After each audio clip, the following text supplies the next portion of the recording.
Celui qui ne se gouverne pas lui-même sera toujours gouverné par un autre. Machiavel.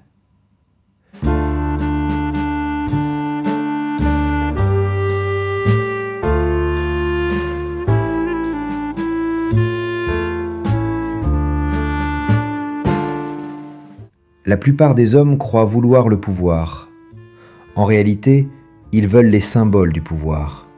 L'argent, le respect, l'influence, la liberté apparente. Mais ils évitent soigneusement la seule chose sans laquelle rien de tout cela n'existe réellement, la maîtrise de soi. Ce n'est pas une faiblesse spectaculaire, c'est une érosion lente, silencieuse, presque invisible. Et pourtant, c'est elle qui décide de votre place réelle dans le monde. Regardez autour de vous. Des hommes brillants, cultivés, parfois riches, souvent lucides, mais intérieurement instables.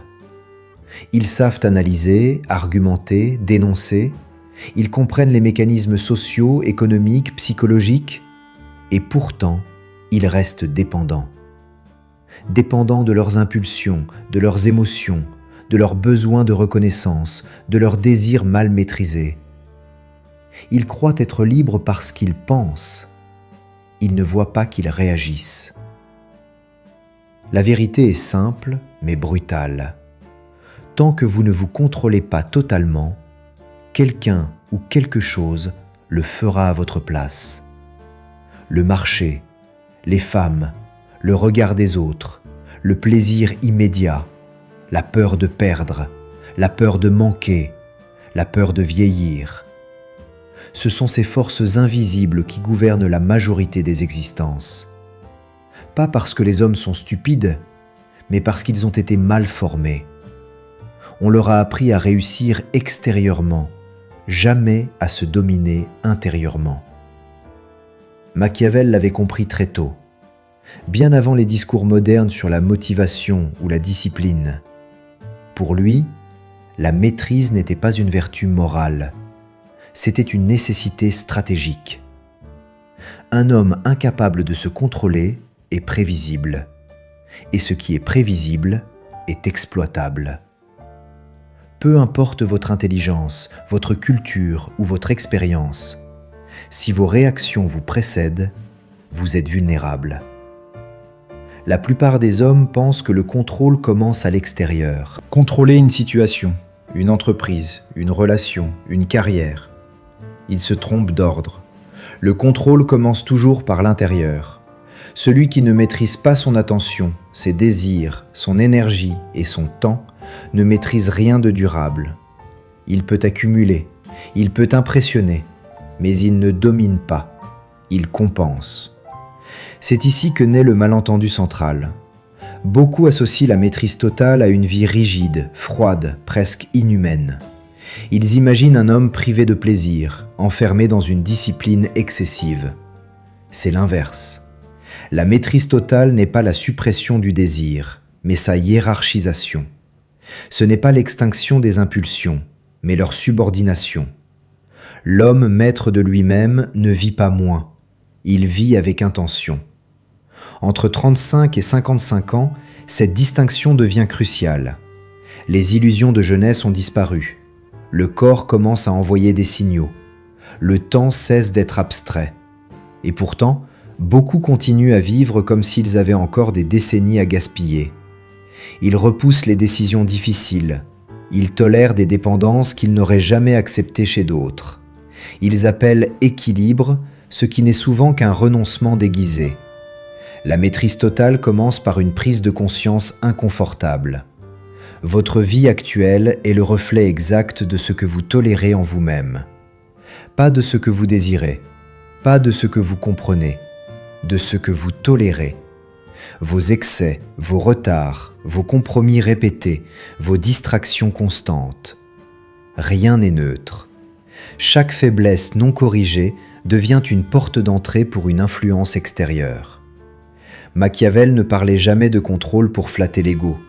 Il parlait de survie politique, psychologique, existentielle. Dans un monde de rapports de force, l'homme indiscipliné est toujours désavantagé. Il parle trop, Il agit trop vite, il se justifie, il se trahit. Il confond spontanéité et liberté, alors qu'il ne fait que révéler ses failles à ceux qui savent observer. La première illusion à briser est celle-ci: croire que la maîtrise viendra plus tard, quand vous aurez plus de temps, plus d'argent, moins de stress. C'est un mensonge confortable. La maîtrise ne vient jamais après, elle vient avant. Elle précède toute forme de pouvoir réel. Ceux qui attendent les conditions idéales pour se discipliner restent dépendants toute leur vie. Il existe une différence fondamentale entre contrôler et être maîtrisé. L'homme maîtrisé agit par impulsion. Il mange quand il est stressé. Il parle quand il est vexé. Il cède quand il est flatté. Il se disperse quand il s'ennuie. Il croit décider, mais il répond à des stimuli. À l'inverse, l'homme qui se maîtrise choisit ses réactions. Il ne supprime pas ses émotions, il les observe, il les utilise. Il ne se laisse pas entraîner par elles. Ce niveau de contrôle n'est pas naturel, il est acquis, et c'est précisément pour cela qu'il est rare. La société moderne ne le valorise pas. Elle valorise l'expression, l'authenticité brute, la réaction immédiate. Tout ce qui affaiblit la capacité de retenue est présenté comme une forme de liberté. Machiavel aurait vu là une erreur stratégique majeure. Un peuple qui ne se maîtrise pas est facile à gouverner. Un individu qui ne se maîtrise pas est facile à manipuler. La maîtrise totale ne commence pas par des techniques complexes. Elle commence par une décision intérieure, celle de ne plus se mentir sur ses propres faiblesses. Tant que vous les justifiez, elles vous contrôlent. Tant que vous les nommez sans les corriger, elles deviennent une identité. « Je suis comme ça » est l'une des phrases les plus dangereuses qui soient. Elle ferme toute possibilité de transformation. Ce que vous êtes aujourd'hui n'est pas une fatalité. C'est un état temporaire maintenu par des habitudes répétées. La maîtrise totale n'est pas un idéal abstrait, c'est une trajectoire, une série de renoncements conscients.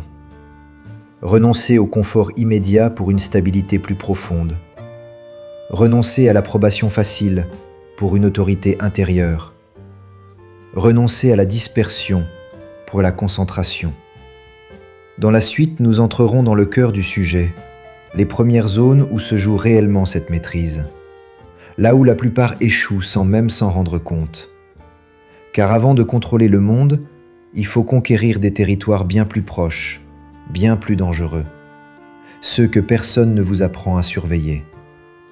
La première zone de cette conquête intérieure est celle que presque tous les hommes sous-estiment, l'attention.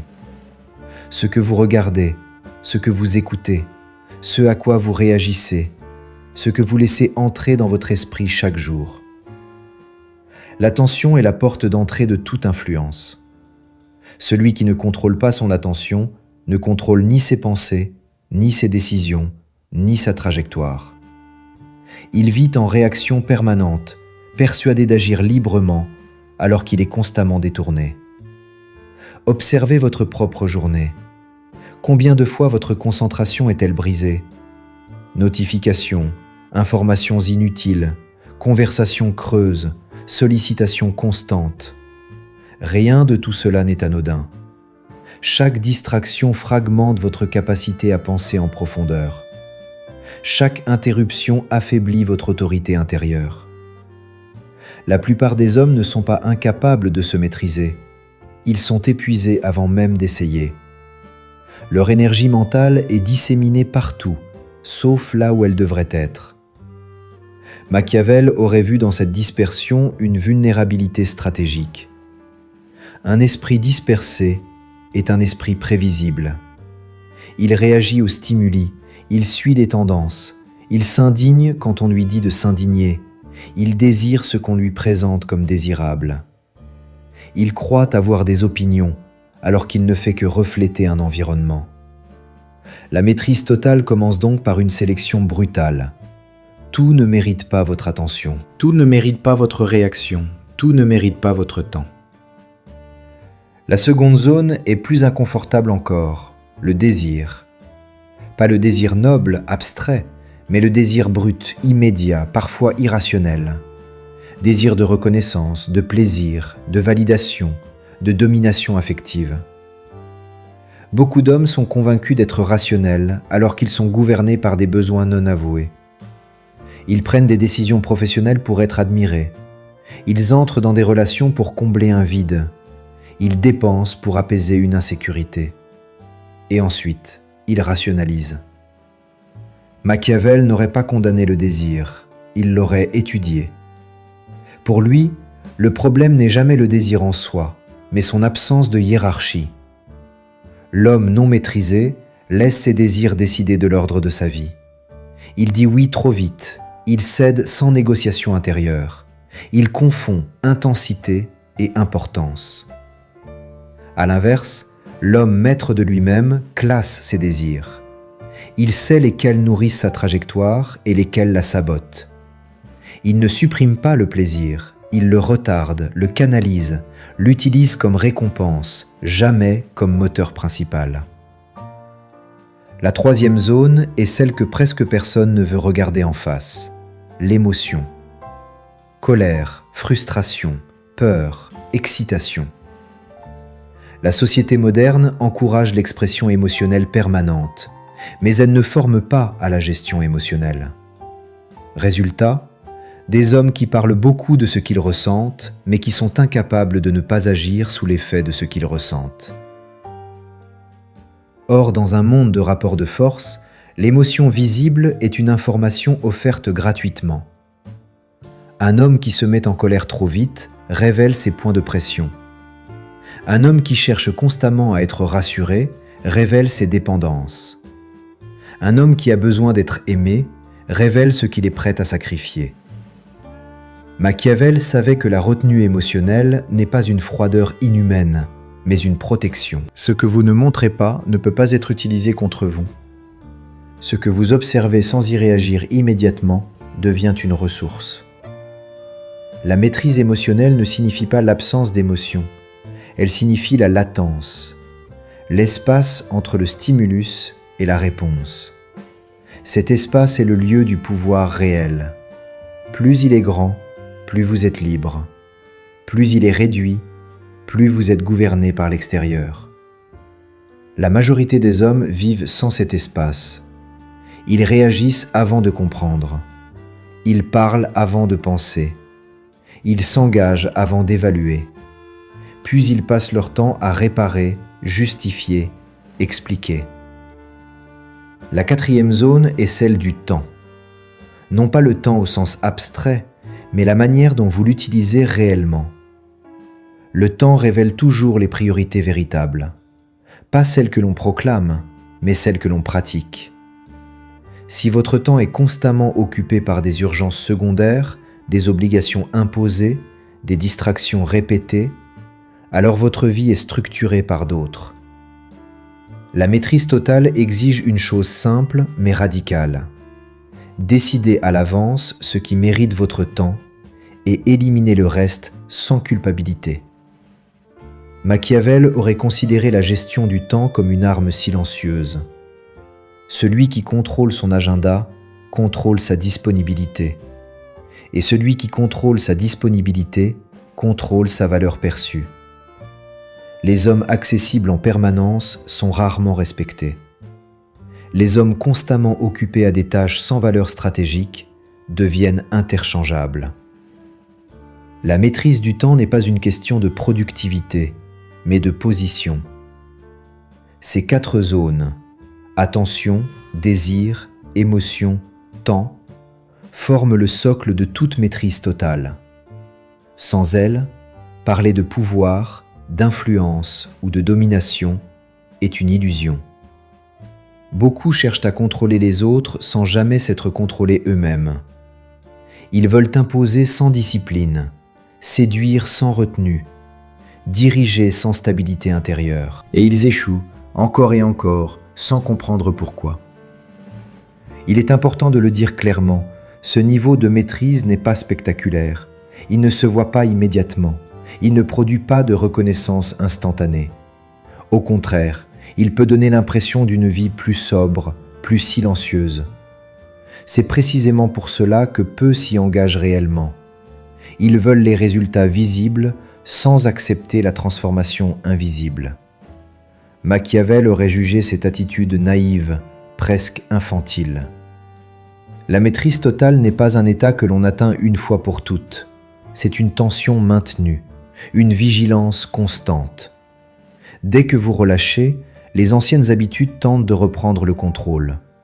Les influences extérieures reviennent, les compromis s'accumulent, la discipline s'effrite. C'est pourquoi tant d'hommes oscillent. Période de contrôle, suivie de rechute, suivie de justification. Sans structure claire, la volonté seule ne suffit pas. Dans la prochaine partie, nous irons plus loin encore. Nous verrons comment cette maîtrise intérieure se traduit dans les relations, dans l'argent, dans le pouvoir social. Car si la domination commence à l'intérieur, elle se révèle toujours à l'extérieur. Et là encore, ceux qui n'ont pas fait ce travail préalable confondent influence et agitation, contrôle et violence, autorité et bruit. Lorsque la maîtrise intérieure commence à se stabiliser, un changement subtil mais décisif se produit. Votre rapport aux autres se transforme. Non pas parce que vous cherchez à dominer, mais parce que vous cessez d'être gouverné. C'est ici que beaucoup commettent une erreur fondamentale. Ils croient que le pouvoir social vient du charisme, de la force verbale ou de la position officielle. Machiavel, lui, savait que le véritable pouvoir relationnel naît de l'asymétrie de contrôle. Celui qui se maîtrise davantage que les autres crée, presque mécaniquement, un déséquilibre en sa faveur. Dans les relations humaines, celui qui réagit le plus vite est presque toujours en position de faiblesse. Il explique trop, il justifie ses choix, il cherche à être compris, il a besoin d'être validé.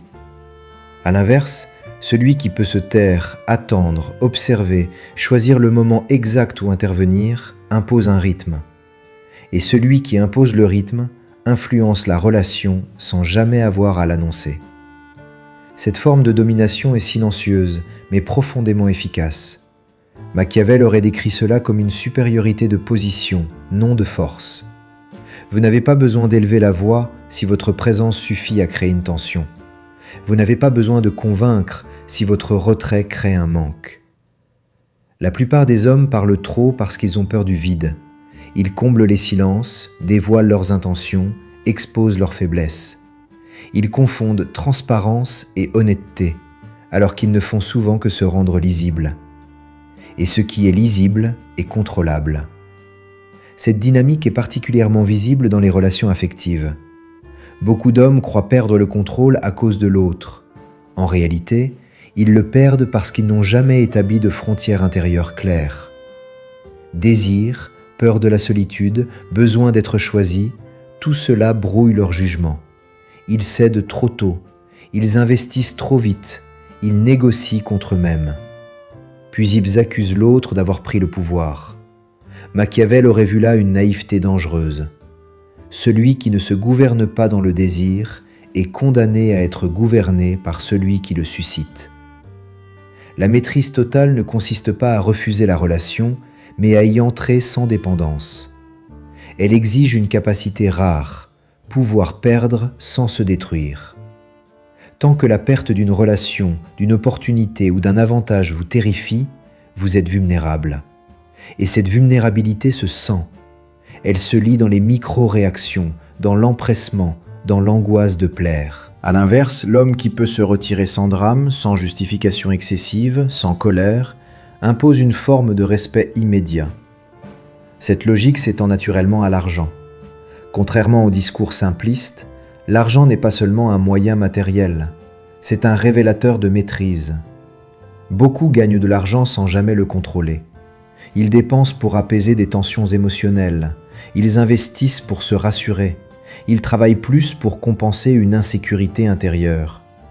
Résultat, l'argent circule mais ne structure rien.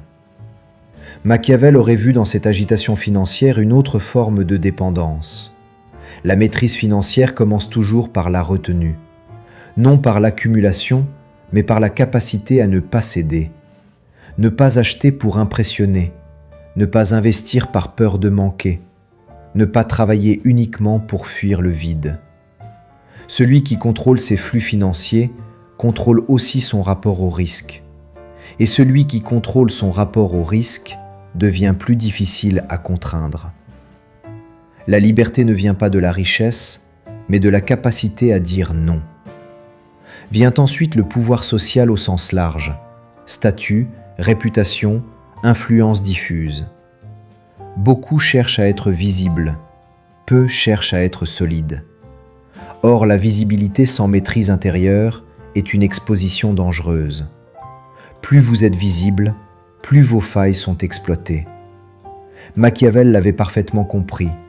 Se montrer sans être prêt, c'est offrir ses points faibles à ceux qui savent observer.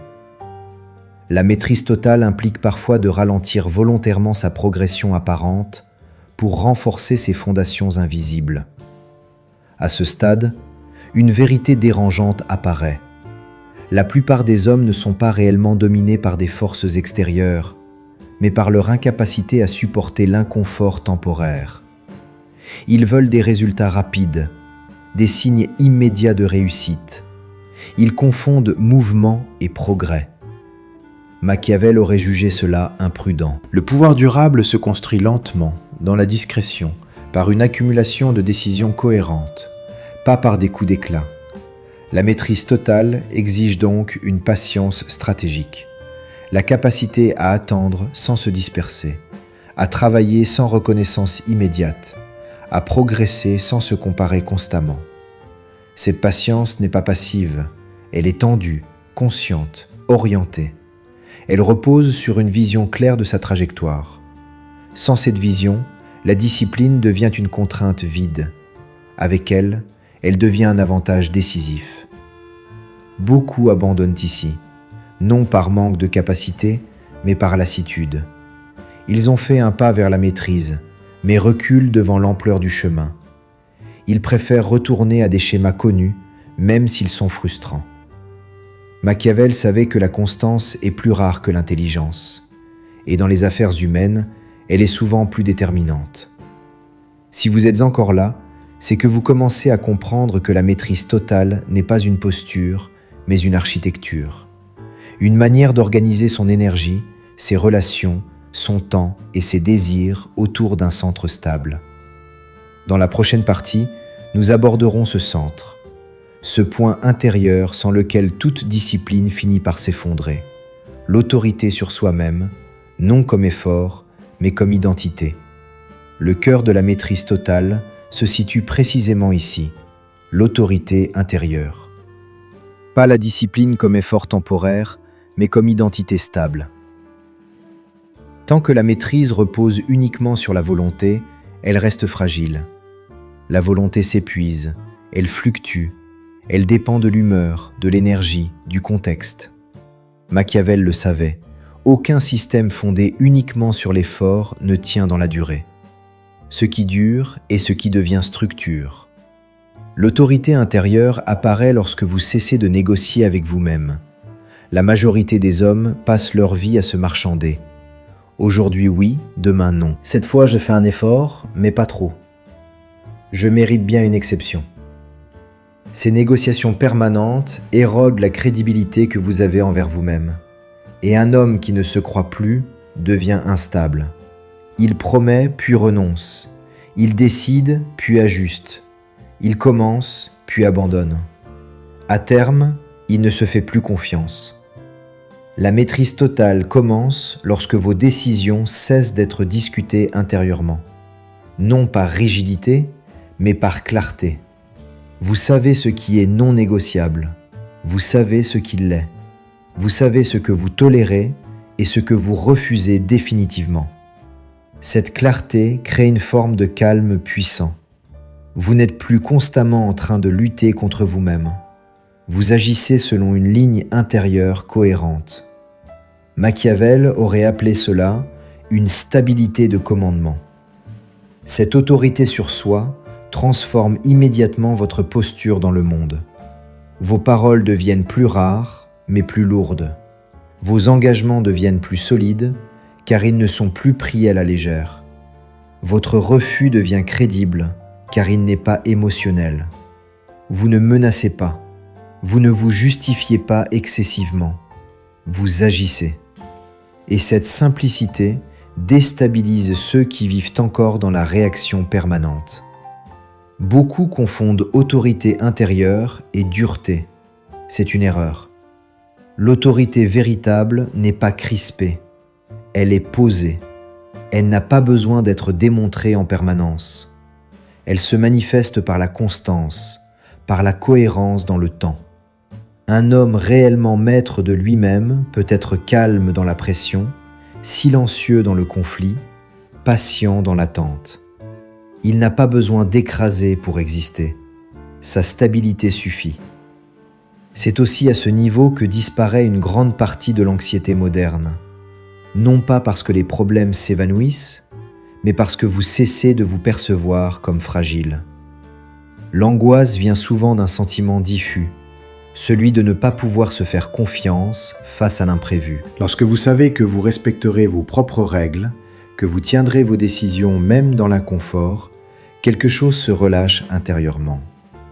Machiavel aurait vu là une forme de souveraineté personnelle. Mais cette autorité a un prix. Elle isole. Pas toujours physiquement, mais psychologiquement. Beaucoup d'hommes préfèrent rester incohérents pour rester intégrés. Ils craignent le regard des autres, la critique, l'incompréhension. La maîtrise totale exige parfois de déplaire, de décevoir, de ne pas correspondre aux attentes implicites. Celui qui se gouverne lui-même cesse progressivement d'être gouvernable par l'opinion. À ce stade, une tentation apparaît, celle de rigidifier cette maîtrise, de la transformer en contrôle excessif. Certains deviennent durs, fermés, inflexibles. Ils confondent stabilité et fermeture. Machiavel aurait mis en garde contre cet excès. Une autorité intérieure efficace reste adaptable. Elle sait quand plier sans rompre. Elle sait quand ajuster sans se trahir. La maîtrise totale n'est pas une prison. C'est une base à partir de laquelle l'adaptation devient possible sans perte d'identité. Il est important de comprendre que cette autorité ne se construit pas par des slogans, ni par des méthodes miracles. Elle se construit par des décisions répétées, souvent invisibles, souvent ingrates. Se lever quand personne ne regarde. Refuser ce qui affaiblit, même quand c'est tentant. Maintenir une ligne, même lorsque personne ne récompense immédiatement cet effort. Machiavel savait que le pouvoir durable se bâtit dans l'ombre, bien avant d'apparaître au grand jour. Beaucoup d'hommes abandonnent ici, non parce qu'ils échouent, mais parce qu'ils ne voient pas encore les fruits. Ils veulent des signes extérieurs rapides. Ils veulent sentir que ça marche. Or, la maîtrise totale produit d'abord une transformation intérieure silencieuse. Les résultats visibles viennent plus tard. Ceux qui tiennent sont ceux qui ont compris cette temporalité. Ceux qui abandonnent retournent à des cycles familiers plus confortables, mais stériles. Si vous êtes arrivé à ce point du raisonnement, une chose devient évidente. La maîtrise totale n'est pas une performance, c'est un socle. Sans elle, toute réussite reste fragile. Avec elle, même des positions modestes deviennent stables, évolutives, stratégiques. Dans la dernière partie, nous fermerons la boucle. Nous verrons ce que cette maîtrise change concrètement dans votre trajectoire et pourquoi, au fond, elle n'est pas une option, mais une condition. Arrivé ici, il n'est plus possible de réduire la maîtrise totale à un simple idéal personnel. Elle apparaît pour ce qu'elle est réellement, une condition d'existence lucide dans un monde instable. Machiavel n'aurait jamais parlé de développement personnel. Il parlait de survie, de continuité, de capacité à durer là où d'autres s'épuisent ou disparaissent. Et c'est exactement ce qui se joue à ce dernier niveau. Lorsque l'autorité intérieure est installée, quelque chose change dans votre rapport au monde. Vous cessez d'attendre qu'il vous confirme. Vous ne cherchez plus à prouver que vous avez raison, ni à démontrer votre valeur. Vous savez ce que vous valez parce que votre comportement est aligné avec vos décisions. Cette cohérence produit une force silencieuse. Elle ne se voit pas immédiatement, mais elle se ressent. Les autres ajustent leur comportement sans toujours comprendre pourquoi. C'est ici que la plupart des illusions tombent définitivement. L'illusion que la reconnaissance apporte la sécurité. L'illusion que l'approbation protège. L'illusion que l'on peut être à la fois totalement libre intérieurement et constamment validé extérieurement. Machiavel savait que ces deux états sont rarement compatibles. Celui qui choisit la maîtrise accepte de perdre certaines formes de confort social. En échange, il gagne quelque chose de plus rare, la stabilité intérieure face au chaos extérieur. La maîtrise totale transforme aussi votre rapport à l'échec. L'homme non maîtrisé vit chaque revers comme une attaque contre son identité. Il se justifie, accuse, rationalise. L'homme maître de lui-même analyse, ajuste, continue. Il ne dramatise pas. Il n'a pas besoin de se raconter une histoire pour préserver son ego. Il sait que la trajectoire compte plus que l'événement. Machiavel aurait vu là une supériorité stratégique évidente. Celui qui ne s'effondre pas sous la pression finit toujours par surpasser ceux qui dépendent de leur motivation du moment. À ce niveau, le pouvoir cesse d'être une obsession. Il devient une conséquence possible, parfois même secondaire. Vous n'agissez plus pour dominer, mais pour maintenir votre ligne. Et paradoxalement, c'est cette indifférence relative aux résultats immédiats qui vous rend plus difficile à contraindre. Les menaces perdent de leur efficacité, les promesses aussi. Vous n'êtes plus facilement achetable, ni facilement intimidable. Machiavel aurait insisté sur un point fondamental. L'homme réellement maître de lui-même ne cherche pas à contrôler tout et tout le monde. Il choisit ses combats. Il accepte certaines pertes mineures pour préserver l'essentiel.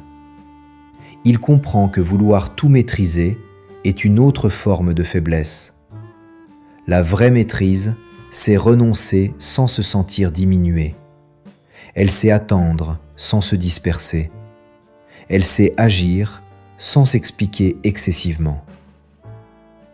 Beaucoup entendent ce discours et se disent qu'il est trop exigeant, trop austère, trop dur. Ils n'ont pas tort. La maîtrise totale n'est pas confortable. Elle exige une vigilance constante, une honnêteté radicale envers soi-même, une capacité à supporter l'inconfort sans se réfugier dans des distractions faciles.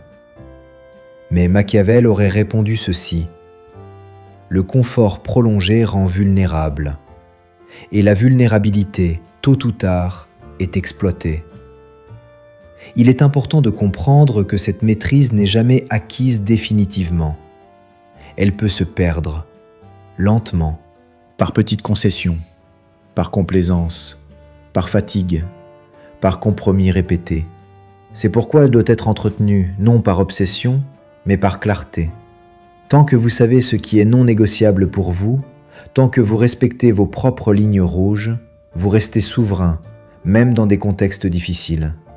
À ce stade, une dernière question s'impose, et Machiavel l'aurait jugée essentielle.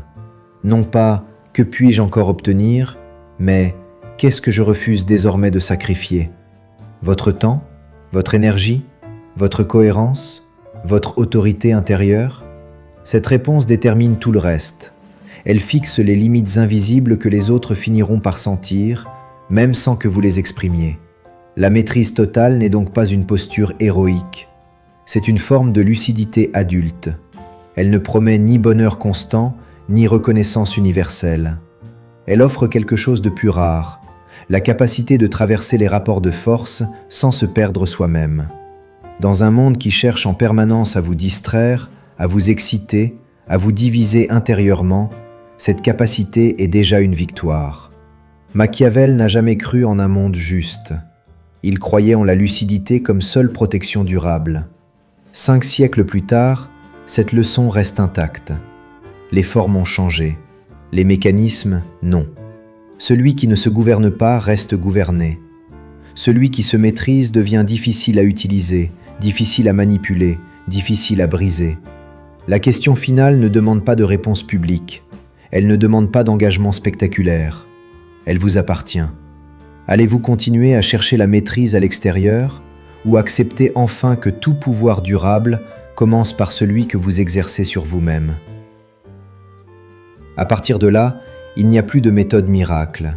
Il n'y a qu'une ligne intérieure à tenir. Jour après jour, sans bruit, sans justification. C'est ainsi que naît la véritable maîtrise. Merci pour ton attention. Si cette vidéo t'a parlé, écris quelques mots en commentaire. Et si ce format te convient, tu peux t'abonner. À la prochaine.